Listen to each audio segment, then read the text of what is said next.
ये कहानी है सर्बिया की। शीला पेशे से एक नर्तकी थी।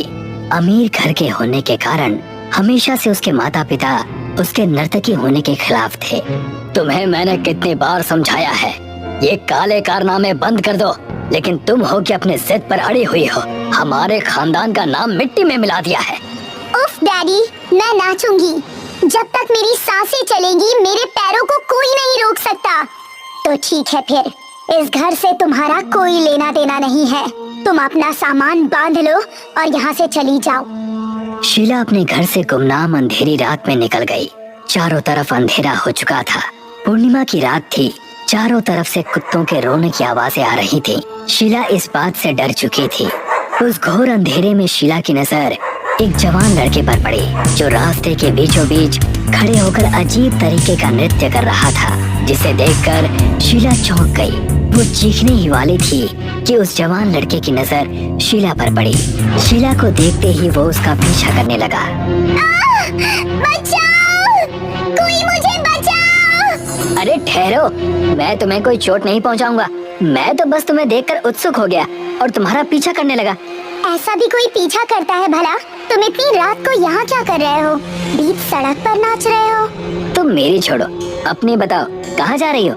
मैं घर छोड़कर आ रही हूँ। शीला ने जॉर्डी से दोस्ती कर ली। शीला ने देखा कि जॉर्डी एक हैंडसम और नौजवान व्यक्ति है, जिसे देखकर उसका मन ललचा सा उठा। वैसे तो मैं स्ट्रीट डांसर हूँ, घर चलाने के लिए कभी कभार छोटे मोटे काम कर लेता हूँ। अरे वाह, डांसर तो मैं भी हूँ। वो दोनों आपस में काफी घुल मिल गए। यानी हर रास्ते या चौराहे पर दोनों एक अजीब किस्म का नृत्य करने लगे। इस बात की खबर शीला के माँ बाप को मिली। उस लड़की से हम उम्मीद ही क्या कर सकते हैं, हाथ से निकल गई है वो। उस लड़के के दम पर शीला गुलछर्रे उड़ा रही है। तुम फिक्र मत करो, मैं उन्हें देख लूंगी। शीला की माँ ने जॉर्डी के खिलाफ साजिश रची और अपने 2 गुंडे भाइयों को जॉर्डी का कत्ल करने के लिए भेज दिया। आज कितनी सुहानी रात है ना? इस चांद से भी ज्यादा खूबसूरत तुम नजर आ रही हो। क्या कहा? सच? चांद से ज्यादा खूबसूरत? लेकिन मैं चांद तुम्हें क्यों कहूँ? चांद पर तो लोग जूते पहनकर जाने लगे हैं। शीला और जॉर्डी आपस में बात कर ही रहे थे कि वहाँ शीला के दोनों गुंडे मामा आ गए और उन्हें एक दूसरे के बाहों में झूमता देख उनका खून खौल उठा। चलो तो मेरे साथ डांस करो। आज मैं तुम्हारी फेवरेट डांस करके दिखाऊंगी, सर्बियन डांस। शीला और जॉर्डी नाचने लगे। दोनों गुंडे उन्हें चुपचाप देख रहे थे। सर्दी की रात थी। दोनों एक दूसरे के आगोश में आ गए। जैसे ही दोनों गले मिले, शीला के मामा ने अपनी खूंखार तलवार निकाली और जॉर्डी के सर पर वार कर दिया। जॉर्डी का सर उसके धड़ से अलग हो गया। सारे खून के छींटे शीला के चेहरे पर जा गिरे। नहीं, नहीं, ये नहीं हो सकता, ये नहीं हो सकता। शीला अपने प्यार की लाश को देखकर बेहोश हो गई। शीला को जबरदस्ती घर में रस्सी से बांध कर रखा गया। शीला जॉर्डी का हादसा भूल नहीं पा रही थी और शीला ने उसी रस्सी से अपनी जान जॉर्डी के नाम कुर्बान कर दी। यानी उसने आत्महत्या कर ली। घर की दीवार पर लिखा, मेरी मौत का कारण मेरा परिवार है। ये बात पूरे शहर में आग की तरह फैल गई। शीला की लाश को उसके माता पिता ने बिना किसी विधि के ही दफना दिया। क्या फायदा ऐसी बेटी का जो हर जगह आवारा गर्दी करती हो। ऐसी बेकार औलाद भगवान किसी को ना दे।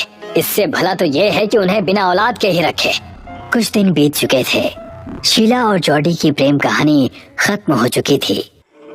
एक दिन रॉबर्ट अपने बाइक से अपनी पत्नी के साथ उसी चौराहे की तरफ जा रहा था जहां शीला और जॉर्डी नाचा करते थे। रॉबर्ट अपनी पत्नी कैरल के साथ जा ही रहा था कि एक भयानक शक्ल की औरत उसके गाड़ी के सामने आ गई। रॉबर्ट से गाड़ी संभल ना सकी और गाड़ी पेड़ में जा टकराई। आप गाड़ी देखकर नहीं चला सकते क्या? हमें कुछ हो जाता तो?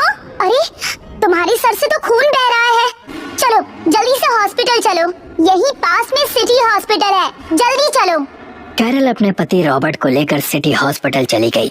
रॉबर्ट की आंखों के सामने बार बार वही महिला आ रही थी।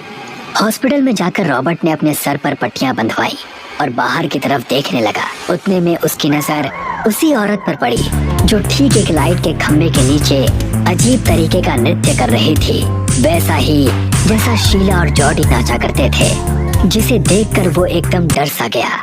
कैरल, कैरल, ये देखो, ये देखो। नीचे एक औरत नाच रही है। तुम्हें कुछ अजीब नहीं लग रहा? कौन सी औरत रॉबर्ट? नीचे तो कोई नहीं है। तुम ये कैसी बातें कर रहे हो? रॉबर्ट अपनी आंखें मीच कर दोबारा उस जगह पर देखता है। उसे तब वहाँ पर कुछ नजर नहीं आता। कैरल उसकी मरहम पट्टी करवा कर उसे घर ले जाती है। हो ना हो उस लड़की का मुझसे कोई नाता जरूर है। वो मुझे अपने आप ही क्यों नजर आ रही है? रॉबर्ट अपने बालकनी में खड़े होकर घर के बाहर देखने लगा और जैसे ही उसका ध्यान नीचे गया उसने देखा कि वही औरत वहाँ पर एक अजीब तरीके का डांस कर रही है और उसकी लाल आंखें रॉबर्ट की तरफ ऊपर देख रही हैं। कैरल, कैरल, ये देखो। क्या हुआ? आप इतना चीख क्यों रहे हैं?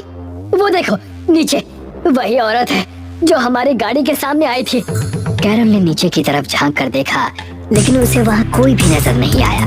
उतने में उनके घर का दरवाजा जोर जोर से कोई खटखटाने लगा जिसे सुनकर दोनों बेहद डर गए। दरवाजा इतनी तेज कौन पीट सकता है? मुझे तो बहुत डर लग रहा है। नहीं नहीं, डरो मत, मुझे दरवाजा खोलकर देखने दो। रॉबर्ट जैसे ही दरवाजे की तरफ जाने लगा उस दरवाजे को तोड़कर शीला यानी कि वही सर्बियन डांसिंग लेडी अंदर आ गई, जिसे देखकर दोनों पति पत्नी डर गए। रॉबर्ट डर के मारे चीखने लगा। कैरल उस चुड़ैल को देखकर बेहोश हो गई। बचाओ, बचाओ! और तुम कौन हो? आखिर हमने तुम्हारा क्या बिगाड़ा है? हाँ, मैं तुम्हें इसलिए मारने आई हूँ क्योंकि तुमने जाने कितने प्यार करने वाले जोड़े का घर तोड़ा है। तुम एक डिवोर्स लॉयर हो। हाँ, लेकिन इसमें मेरी क्या गलती है? मैं ये काम हमेशा के लिए छोड़ दूंगा। मुझे मत मारो। मेरी पत्नी का मेरे सिवा इस दुनिया में और कोई नहीं है। रॉबर्ट चीखता रहा, गिड़गिड़ाता रहा, लेकिन शीला ने उसकी बातें नहीं सुनी। अचानक शीला के शरीर की हड्डी झटकने लगी। उसके लंबे बाल चेहरे के सामने आ गए। आंखें एकदम लाल हो गईं। शीला ने अपने पंजों से रॉबर्ट की आंखें निकाल फेंकी। कैरल उस वक्त बेहोश हो चुकी थी। जब वो होश में आई तो अपने पति रॉबर्ट की लाश को देखकर एकदम चौंक गई। नहीं, ऐसा नहीं हो सकता। ओह लॉर्ड, ये सब क्या हो गया? कैरल अपने पति की लाश के सामने रो ही रही थी कि अचानक उसका शरीर हवा में उड़ने लगा। उसके शरीर की हड्डियां चटकने लगी, पूरे बाल बिखर गए, आंखें एकदम लाल हो गईं। तब से लेकर अब तक कैरल शीला की तरह ही रास्ते में नाचते हुए नजर आती है।